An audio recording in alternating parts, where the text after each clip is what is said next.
अपनी बात बोले, दूसरे की ना सुने या सुनने से पहले सदन छोड़कर चला जाए तो कैसे चलेगा? और जेनजी डॉली ने नेता विपक्ष के लिए जिस शब्द का इस्तेमाल किया, जाहिर है हम यहां नहीं कहेंगे, क्योंकि पाठशाला में भी कई शब्द वर्जित है। हम उनका इस्तेमाल नहीं कर सकते और ना करेंगे। लवली की कहानी राहुल गांधी ने सुनाई, डॉली की कहानी हमने सुनाई। फर्क सिर्फ इतना है कि डॉली ने संविधान का हवाला दिया, जिम्मेदारी का हवाला दिया और सदन की गरिमा का हवाला दिया। अब फैसला आपका, कौन सी कहानी ज्यादा सच के करीब है, मैं आप पर छोड़ती हूं।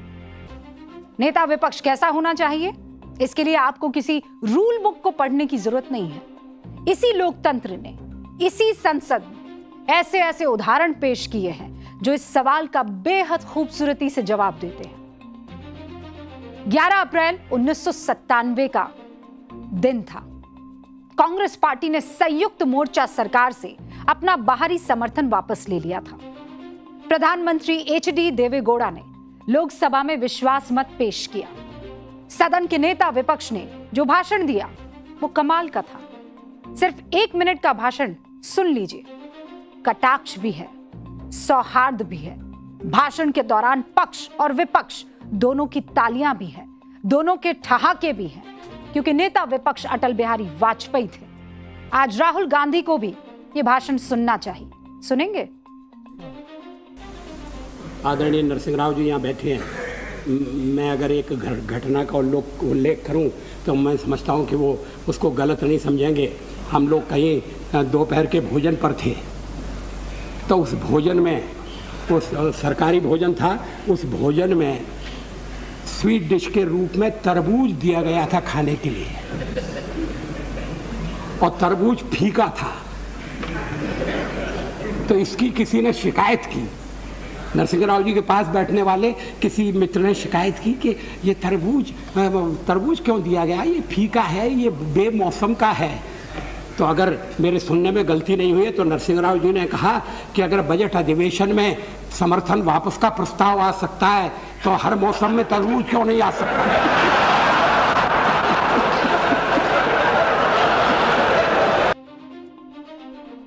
अपनी बात कहने या समझाने या विरोध दर्ज कराने के लिए हमेशा अड़ जाना या आक्रोश दिखाना कहां तक उचित है? सौम्य और विनम्र होकर भी आलोचना की जा सकती है, हम भी सीख रहे हैं। लेकिन राहुल गांधी ने क्या किया? सरकार का विरोध करते करते पूरे देश को ही 3 कैटेगरी में बांट दिया: स्टूडेंट, इडियट और अंधभक्त।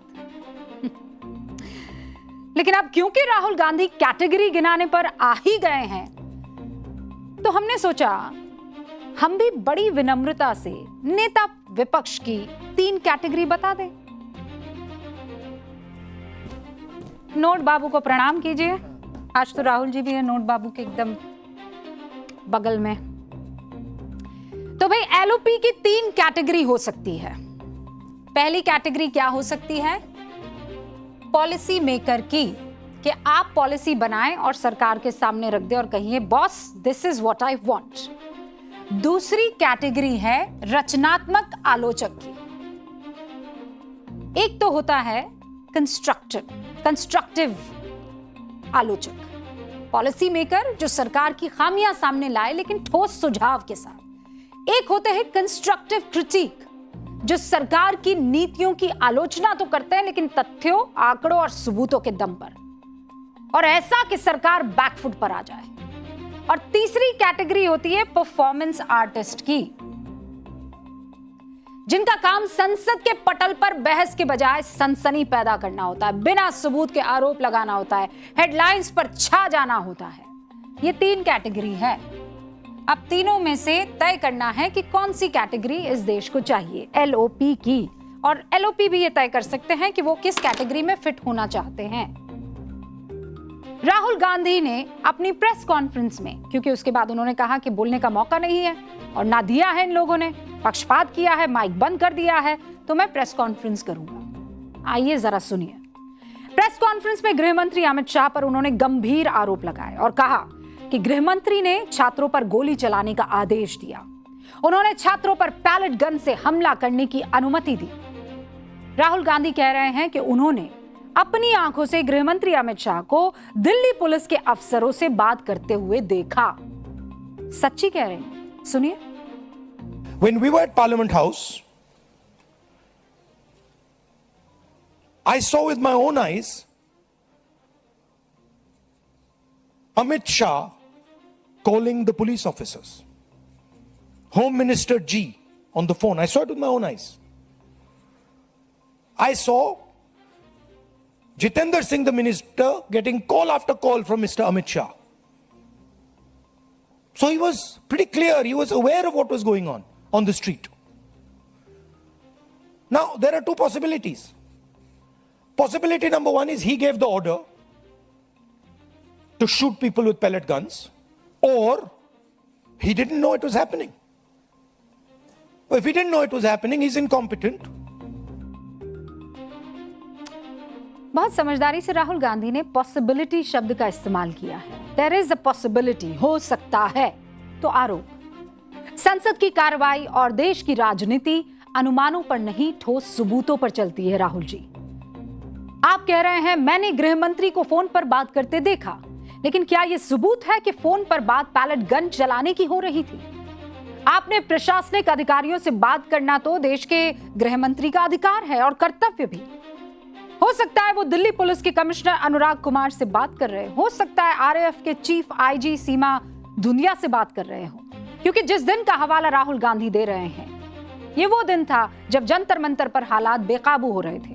तो फिर एक प्रशासनिक संवाद को सीधे गोली चलाने के आदेश से जोड़ देना कहां तक उचित है और कैसा बयान है?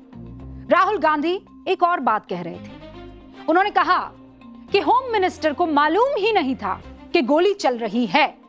इसका मतलब कि वो नाकाबिल है, वो ये कह रहे हैं, और अगर उन्होंने आदेश दिया था तो वो दोषी है।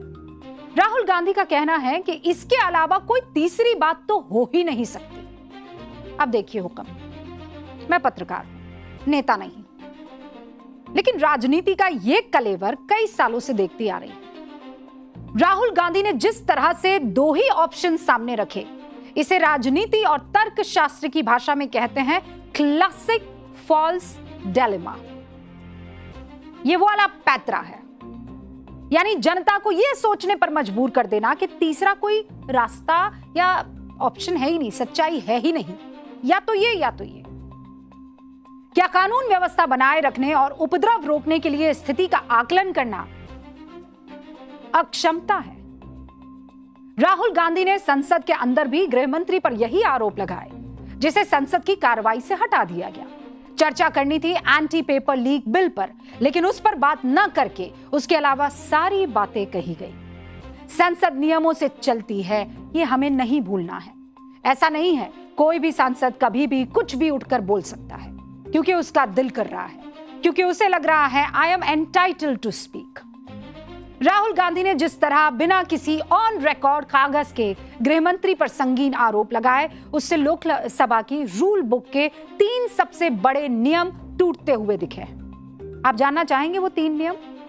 पहला है नियम 353, जिसके मुताबिक संसद में किसी पर भी कोई गंभीर या संगीन आरोप लगाने से पहले स्पीकर को लिखित में नोटिस देना आवश्यक है, अनिवार्य है। दूसरा नियम 349, जिसके मुताबिक कोई भी सांसद संसद के भीतर बाहर की किसी भी खबर, सोशल मीडिया के दावे या कागज का हवाला तब तक नहीं दे सकता जब तक वो खुद उसकी सच्चाई को ऑथेंटिकेट ना करते, यानी प्रमाणिक ना करते। तीसरा नियम 368, अगर कोई मंत्री या सदस्य सदन में किसी सरकारी कागजात या आधिकारिक रिपोर्ट का हवाला देता है तो उसे वो दस्तावेज सदन के टेबल पर रखना होता है। ये 3 रूल्स